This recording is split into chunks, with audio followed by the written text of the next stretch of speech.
you anywhere closer to me. Where you are, I will be. My heart in the deep. All right, what is going on, everybody? We are back with another video. Well, I guess you guys have seen the title already, so you know what I'm going to be talking about. But this is something that was brought to my attention in the Flipping Wheels private group chat, and I wanted to bring it up because it's so important, and I can't stress it enough on how hard it can be to save up $1,000, $2,000, and $3,000. So I want to tell you my approach when I was around 15 and 16 years old on how I was able to turn 1,000 to 2, and then 2 into 3, and 3 into 4. And this method works very well, and it's been used for a long time. But that is the process of simply flipping things for a profit. You know, we typically focus on cars in our Flipping Wheels program, as well as the Flipping Wheels Facebook group, but you don't necessarily have to start flipping vehicles. If you're 15 years old, you can start flipping dirt bikes. You can start flipping four-wheelers for a profit. I have a roommate here that's flipped a pocket bike for a profit. We have a couple of guys that have flipped watches for a profit. It's a concept that can be applied to almost anything. Although our main focus is vehicles, this video is for someone with lower capital that can, double their money, or, just increase, how much they have over, 6-month time frame or a 12-month time frame.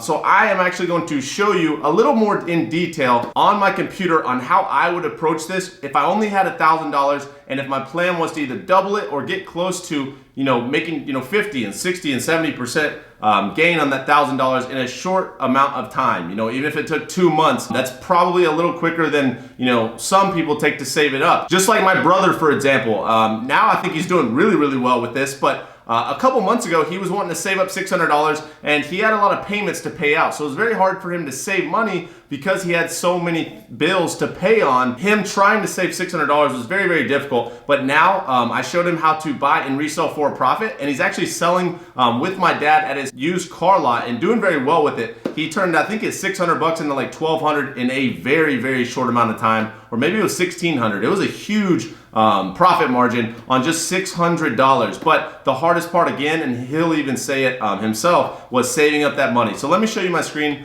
and then we'll go inside and I'll show you my approach on how I would do it if I was 15, 16 years old again with $600 to $1,000, and just my take on it. So let's go inside right now, and then I'll show you guys from here. All right, so you guys can see me. I am inside my computer screen, so sorry if the sound quality is not as good as that camera we're using. It's an iMac.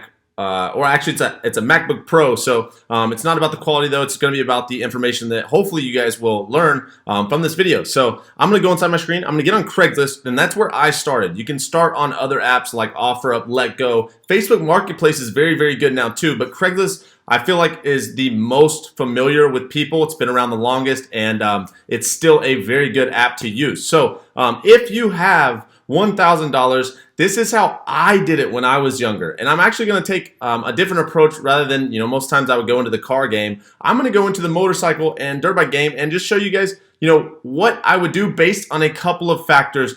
For example, like seasons will come into play.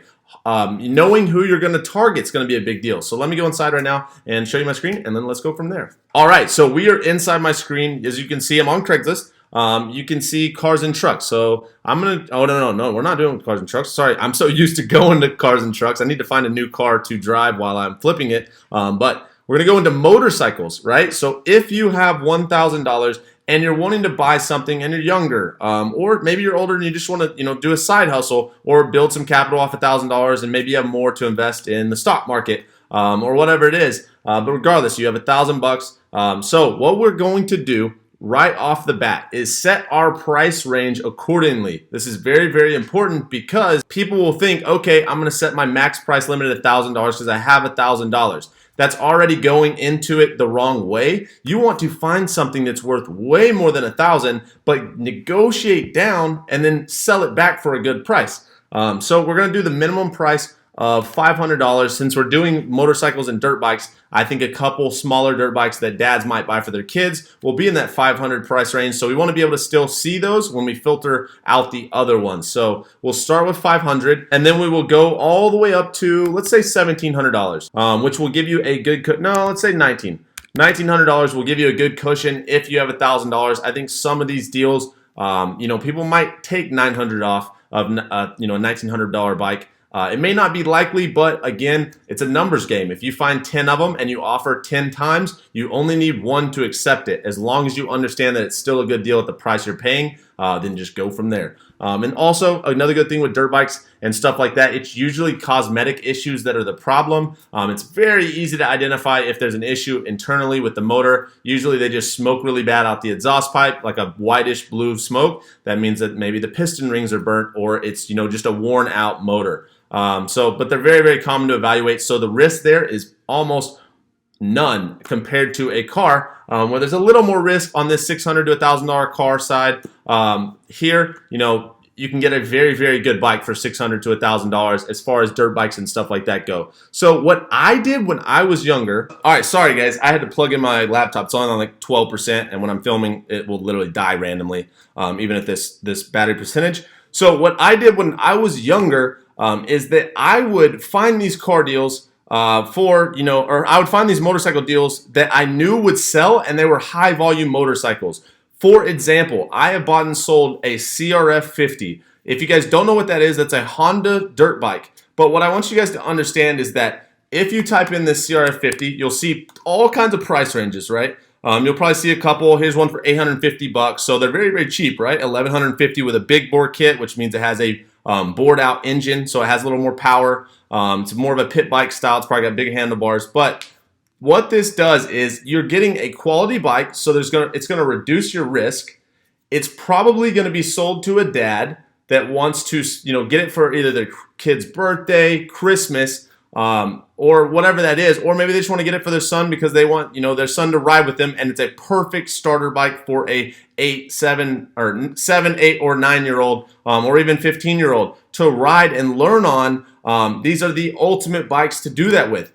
What that also means and says is, since you know that you might be selling it to a dad, or you're going to be targeting more dads or moms or whoever buying it for their kid, they may not be focusing on the deal as much because they want to simply make their kid happy, and they don't care to overpay by $100 and $200 more than what you paid for it, because they simply just want to ride with their son and make their son smile. So that's where you can capitalize on and still give them a good product, still give them a good dirt bike, but you just negotiate down with that person that you're looking at.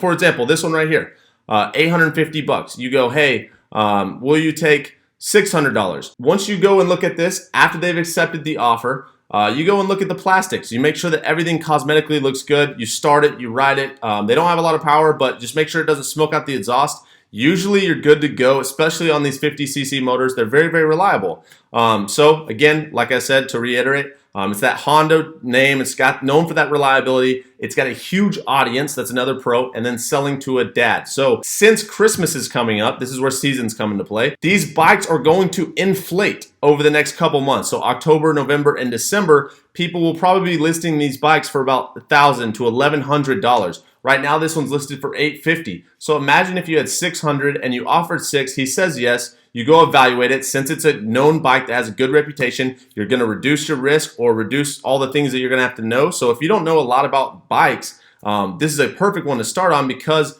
of the reputation that it has. And then on top of that, you can hold it for 2 months or a month, and then list it. And then when Christmas comes around, people are going to be overpaying for these based on what I was saying earlier, and then you can sell it, because that dad might want it for their kid, and they, maybe are doing last minute Christmas shopping. Because if I was a dad, I'd probably be doing the same thing, and they might have to overpay for it because you don't want to get the bike in January for the son, during Christmas. So that's just little things that I use, like seasons, like I was saying, just understanding who you're selling it to, and really go from there. I mean, you can look at all these bikes. One other thing that I would say is, when you're looking at these CRF 50s, you want to find one that's cheap, right? But you want to find one that's good as well. So there's only this one right here. There's a 50 right here that's $1,150, but that's got a big bore kit, so it's a little different. But I think stock would be better in this sense. If you can't find them right here, these dirt bikes, you could also we'll go back to Craigslist, our search area. So let's do our location in a different place. Let's do U.S. states. I know that Arkansas is going to have a lot of these because there's a lot of land to ride on. So this might, play a better role for this part, just to evaluate what these things are going for. But again, they might be a little bit higher over here in Arkansas, or maybe less expensive because there's going to be so many of them. So let's just see if the area plays a factor. Let's see all these. Here is a Honda CR50. This is a CR50 in Jonesboro, Arkansas, right? So $900. It seems to be in way worse shape than that one. It's got the aftermarket grips on it, still stock handlebars, so saying that it probably has been ridden hard and the other one's either pulled off from the glue, the bar glue that they use. And it's got all these stickers on it as well. It just looks like it's been used a little bit more. So it probably runs identical to the one that we were looking at in Arizona. But saying this right off the bat, the other one in Arizona is already cheaper, in better shape.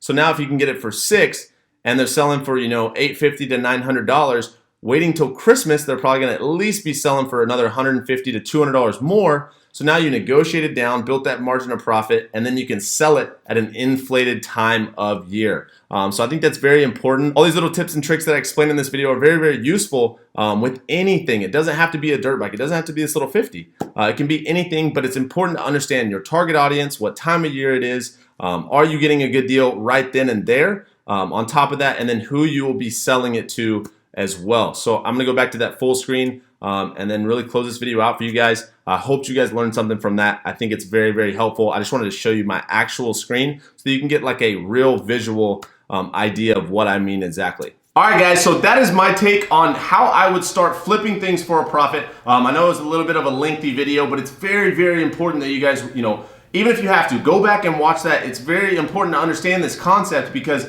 you can use it throughout your lifetime for the rest of your life. And if you start looking at things just a little bit different on what I showed you before, then you'll start to view things a little different, and all of a sudden you'll start to have more money. You'll start to be able to flip things for a profit whenever opportunities present themselves. But it's always important to be ready when those opportunities come and be able to identify what's a good deal right away so you can go and pick it up fairly quickly. If you guys want to learn how we do this and stay connected with a close group of individuals, click that first link down below. That is our Flipping Wheels program. If you guys want to join our free Facebook group, click the second link down below, and I'd love to have you in that as well. But like always, I'm going to be getting off here. Comment down below if you guys like this video, what you think you would like for me to talk about next when flipping things for a profit, or what I could do better in this video. So thank you guys so much for watching, and I will see you guys in the next one.